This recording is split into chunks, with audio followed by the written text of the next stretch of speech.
안녕하세요. 홍석표 원장입니다.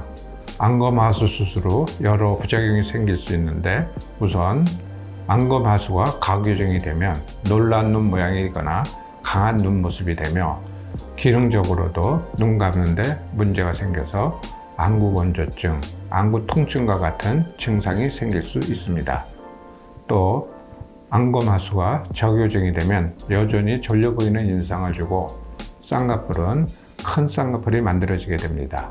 그리고 양쪽 눈높이가 다르면 작는 상태가 되어서 눈에 많이 뜨이게 됩니다. 안검하수 수술 시 눈높이를 맞추는데 문제가 생기는 경우는 대개 다음 두 단계에서 문제가 있을 때 발생합니다.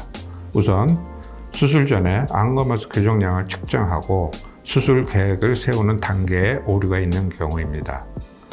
눈을 떴을 때의 눈높이는 눈 뜨는 근육의 힘 이외에 다른 요인에 의해서도 영향을 받는데, 이에 대한 분석이 없으면 오류가 생길 수 있습니다. 그리고 안검하수 교정량에 따라 올바른 수술 방법을 선택하여 사용해야 하는데, 이 수술 방법을 선택하는데 문제가 있으면 부작용이 생기게 됩니다. 우선 수술 전에 안검하수 정도를 정확히 측정해야 합니다.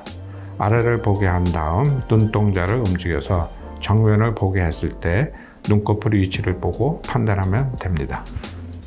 그런데 이 안검하수 정도를 측정하는 과정에서 잘못이 있으면 문제가 생기게 됩니다. 측정 시 눈에 힘을 빼지 못한 경우, 위로 치켜든 상태에서 측정한 경우, 시력이 나쁜 경우 안경을 쓰고 해야 하는데 벗고 한 경우, 그리고 너무 밝은 곳에서 측정을 하면 잘못 측정될 수 있습니다. 그 다음으로 분석해야 하는 사항은 눈 감는 기능에 대한 분석입니다. 안검하수 교정량을 결정할 때 고려해야 할 가장 중요한 요인입니다. 만약 눈 감는 기능이 약한 눈으로 판정이 되면 안검하수를 적게 교정해 줘야 합니다. 눈 감는 기능이 약한 눈은 수술 전에 찾아내기 힘들며 본인이 눈이 다 감기지 않는 것을 아는 사람은 거의 없습니다. 하지만 이 눈 감는 기능을 충분히 분석하지 않고 수술을 하게 되면 과교정이 되거나 비대칭, 즉 짝눈 상태가 될 수 있습니다. 이 사진의 경우는 눈 감는 힘이 약하고 양쪽 눈에 눈 감는 힘의 차이가 있어서 안검하수를 저교정하면서 눈 감는 힘이 약한 왼쪽 눈을 더 적게 교정해서 눈높이를 맞춰준 경우입니다. 안검하수 수술의 부작용은 여러 가지가 있습니다.